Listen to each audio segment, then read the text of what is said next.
Iwan lang natin dito. So, hello everyone! Hello mga beshi! Ayan, punta na nga tayo sa school ngayon.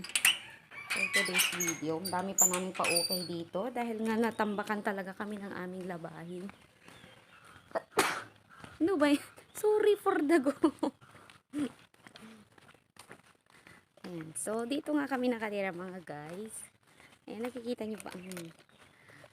Ayan, so anong oras na? Bale, alas 10 na nga pala. Pero ang pasok na talaga namin ay 8:30. So, sorry no, sa mga hindi nag-work dito sa aming school. Pero, ganun kasi, dahil nga medyo wala naman kaming ginagawa ngayon, pasok lang para mag-report. Yun lang ang talagang gagawin namin. Mag-upo, mag-aircon, gumawa ng kung ano-ano, kung anong maisip mong gawin doon sa school.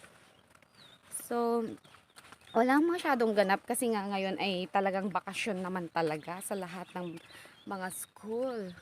Kami lang talaga, ewan ko, hindi pare-parehas kasi ang mga school dito sa Thailand.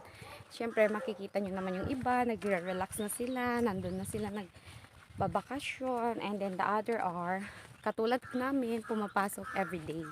So dahil nga may pasok everyday, so ngayon ay Friday sa pag-record ko ng vlog na to. Gusto ko siyang i-record everyday para paulit-ulit lang naman ang mga scenario at ang ano natin dito. Pero gusto ko lang siyang i-record for the future. Kapag hindi naman tayo nandito forever, right? So, malay mo, pag umuwi na tayo ng ating sariling bansa, or ano naman, lumipat tayo ng school, something ganon, may mga instances, right? Do you agree? If you agree, you can type agree. So, ayan nga guys. Ito yung pinaka-seryoso kong pag-record dito. So, mostly kasi, minsan, hinahawakan ko. So, hindi mo siya nakikita. So, panimukha ko lang naman talagang makikita mo, dear. Pero ayan, at mga medyo kagubatan at pasukal na madaming karamuhan. Ay, bakit nagrarap na ako? Ganon siya. So, ito lang naman talaga ang mga ang school kasi namin ay hindi siya nasa ano siya, looban. So, kaya hindi siya gano'n na nakikita sa lahat. So, ayan na nga, bali, ayun na nga yung school namin. Nakikita mo na kung nakaharap ka sa school.